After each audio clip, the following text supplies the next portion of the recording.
And as per the information we received from the health officials at the airport, when they arrived, like any other passenger, you must provide or produce to the health official a certificate to show that you are COVID-19 negative, which should not be earlier than 72 hours for any traveler, which they refused to hand over there. They understand they were just holding it, say, these are our players, and the other folder, these are for the officials.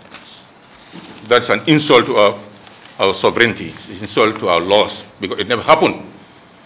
Our first batch that arrived in Libreville were tested at the airport. And they insisted they were going to test the whole delegation there.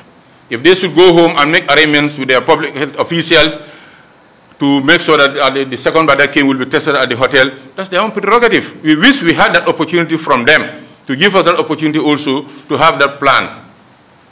When we got frustrated and not knowing when they will arrive, and in order to meet the deadline for the provision of the test result before the March, we know our capacity, a third world country like ours, we are not very sophisticated. We know it's going to take several hours before the samples will be tested and the results out.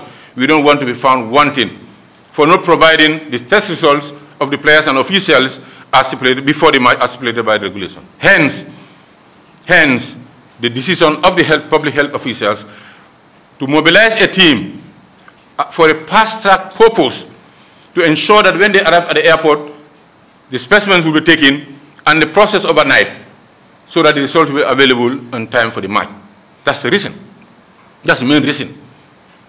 When they arrive, adding insult to injury was when they refused to hand over their test results, which they claimed were negative, and that brought us suspicion. And then they said, no, if you cannot provide us with your test results, like any other passenger, then we cannot allow it to go in. Then, in fact, you have to do the test.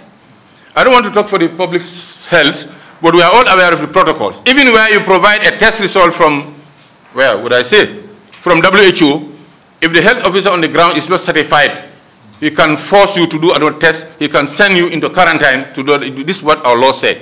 So it's not a question of X has passed through the airport, he was not tested, and Y also passed. That's not my business. That's entirely in the purview of the health officials. A little after 1 a.m., the ambassador called me, and then was saying that we are here for several hours and the people wouldn't let us go. I said, what happened? They said about the test. And talk to your colleague. He passed the phone to my colleague, the president of the Governors Football Federation.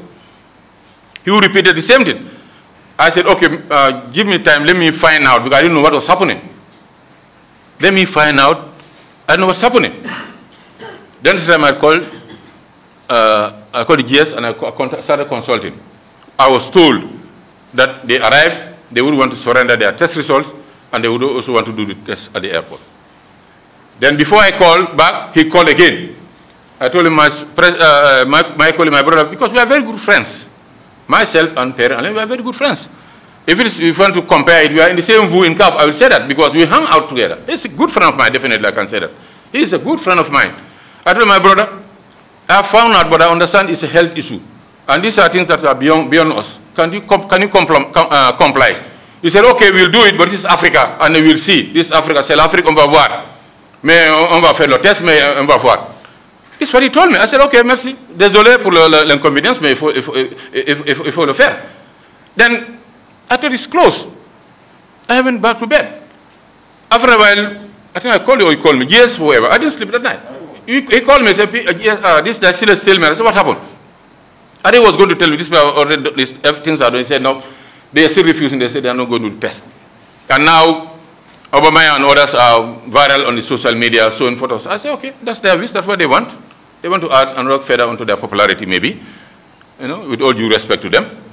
So that's how it started unfolding. We talked, and then after GS called me again, I spoke to the chairman of the medical committee, who's in touch with the medical staff on the ground. The same thing were manifested, that they refuse to hand over their purportedly negative test result of COVID-19 to the health official. Which country, who dares travel any part of this world and refuse to do that? Where? I've been traveling recently during this COVID period. You don't even think about it. You're even worried whether they will even accept it, whether they will not say it's late or it's forged. Because they have the power.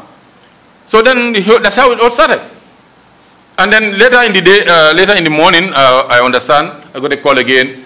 You know, I think the minister came in and the ambassador to appeal to the public health officers now, let them allow the boys to go, allow them to go to the hotel in the morning, they will do the test. Fine, that's between them. But I don't know, even if they will not test, that's not even my business. If they, the public health officials will grant that respect and honor to the minister in his person and ambassador, then fine. That's very well in line with protocols and good neighborliness or good bilateral relationship. That was, we didn't have any hand in that. And they went to the hotel.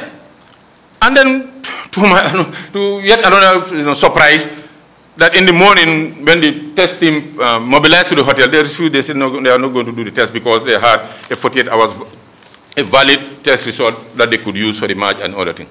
So there's dishonesty in that.